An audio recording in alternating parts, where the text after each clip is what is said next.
Pendant 2 heures, ces hommes, qui furent des camarades, des amis, des frères, font s'entre-déchirer.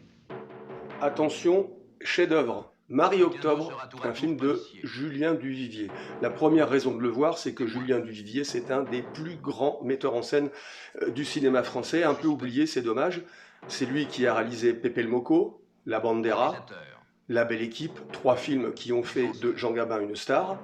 C'est un film qui date de 1958. C'est un film de procès. C'est un style de film particulier.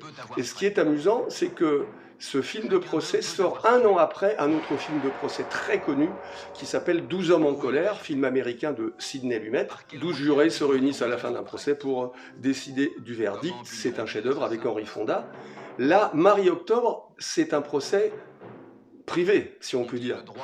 L'histoire, ce sont des résistants, un réseau, le réseau Alliance. Ils se retrouvent 13 ans plus tard, parce qu'en août 1944, le chef de leur réseau, le capitaine Castille, a été tué. Et la seule femme du réseau, qui est jouée par Danielle Darieux, la grande Danielle Darieux, on ne parlera jamais assez d'elle, ça a été une star immense à son époque, elle est née à Bordeaux, et d'ailleurs aucune rue de Bordeaux ne porte le nom de Danielle Darieux, c'est franchement un pur scandale. Le personnage interprété par Danielle Darieux, la seule femme du réseau de résistance, le réseau Alliance, réunit les membres restants de ce réseau, car elle a appris incidemment que le chef du réseau, le capitaine Castille, avait été en fait, ce qu'elle ne savait pas, vendu par un des leurs. Il y a un traître parmi les membres de ce réseau. Ils se retrouvent tous dans une très grande maison et ils vont sortir de cette maison en sachant qui est le traître au milieu d'eux.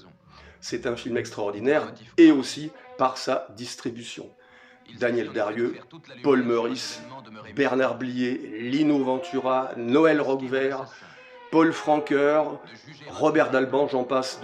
Il faut absolument le voir, je ne vous dis pas la fin, bien sûr, il y a un suspense total.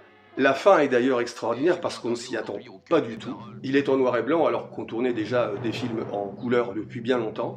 Mais ce noir et blanc ajoute à l'épaisseur de l'ambiance de cette salle, de ce huis clos, puisque le film se passe entièrement en huis clos.